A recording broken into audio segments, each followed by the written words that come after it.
এজন্য দুঃখের কথা কাউকে বলবেন না, দুঃখের কথা শুধু একজনকে বলবেন। মসজিদে গিয়ে যায় নামাজে সিজদায় পড়ে কেঁদে কেঁদে বলবেন, পৃথিবীতে দুঃখের সাথী এখন আর কেউ নাই।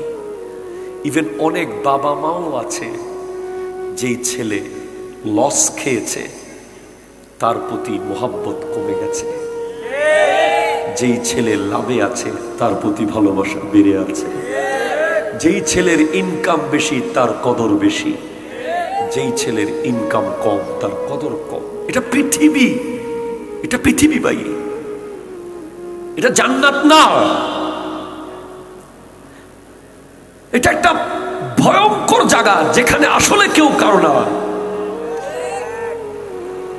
আলটিমেটলি ভূমিকম্প যখন হয়েছে, আপনি কি আব্বা বলে ডেকেছেন, না মা বলে ডেকেছেন, না আল্লাহ বলে ডেকেছেন? যদি এমন হয় যে আজকে রাতে একটা ফেরেশতা এসে যদি বলে যে 1 ঘন্টা পর মারা যাবি, তুমি ফজরের নামাজ পড়বা না? প্রতিদিন ভূমিকম্প এসে বলছে কিছুক্ষণ পর মারা যাবি। প্রতিদিন আগুন লেগে তোমাকে বলছে কিছুক্ষণ পর তুইও চলে যাবি। প্রতিদিন কিছু না কিছু আমাদেরকে বলছে, নক করছে, এই ঘুমাস না, উঠে যা।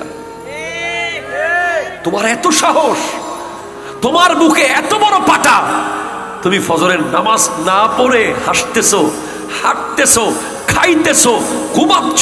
তুমি কি জানো আল্লাহর নবীর